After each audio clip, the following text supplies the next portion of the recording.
In this video, we're going to talk about and share what exactly you need to do when you're looking to buy furniture for a home and some tips and tricks when staging a property.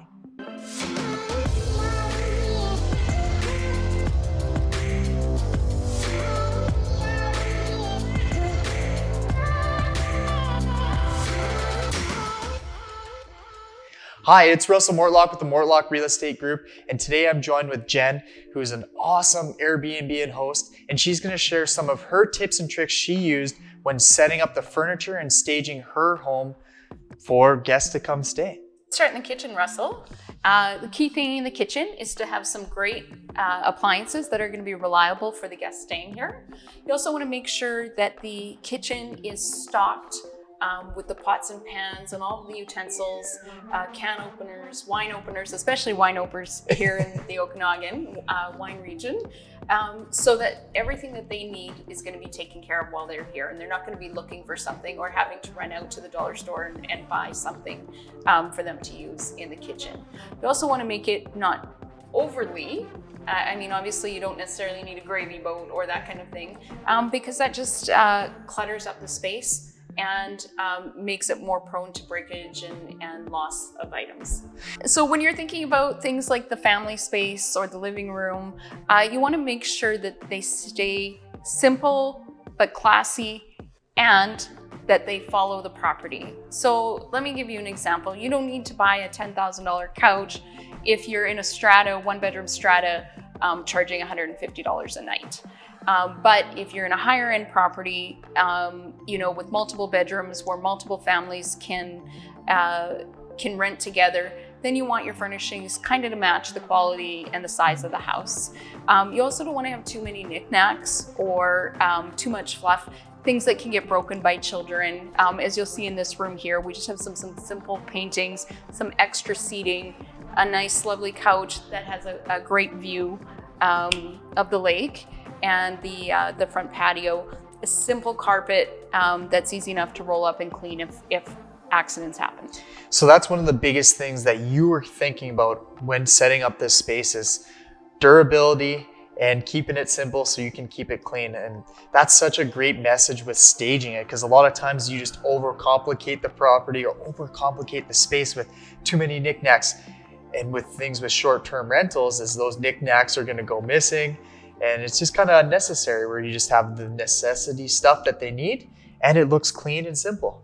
Yeah, the other thing you touched on there that I think is really important is the cleanability. So you wouldn't want, for example, in a space like this, a white fabric couch. You want to make sure that you've got leather or vinyl, something that's easily wiped down, easily vacuumed, easily stain treated, and also quite possibly even easily replaced.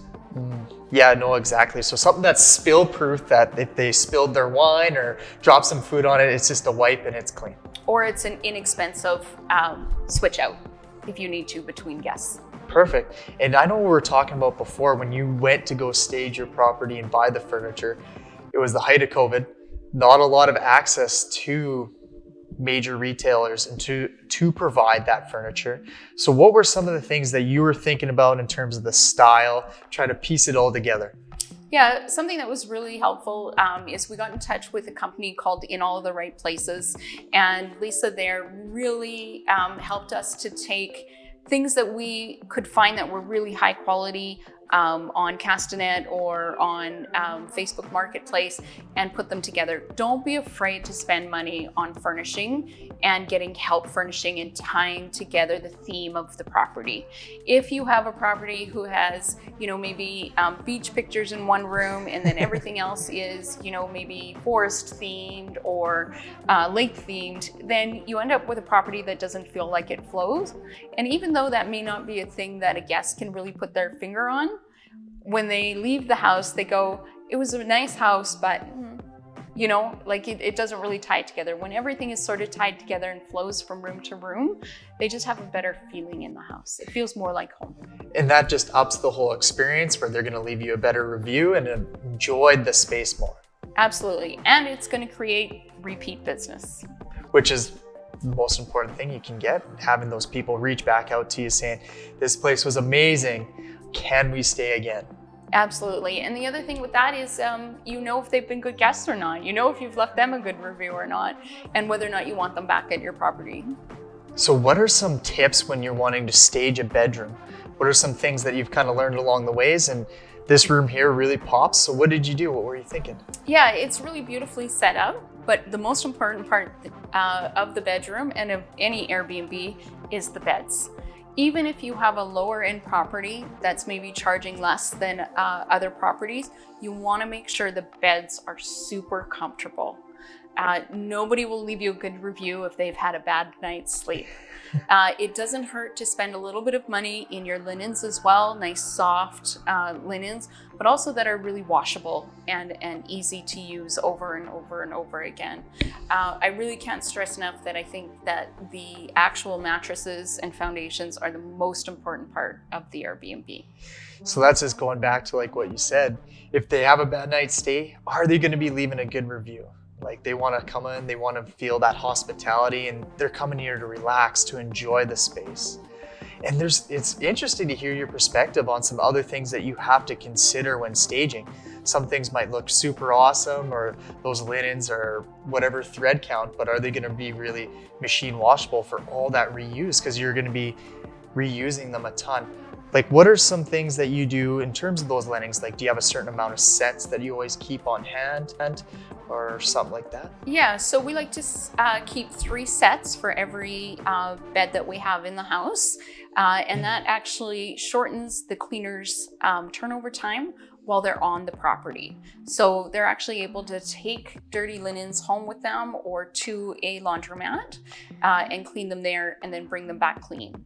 And even if the second set is out of commission or the laundromat's behind or whatever, we always have that third fallback. You always want to make sure that you've got that backup plan to the backup plan.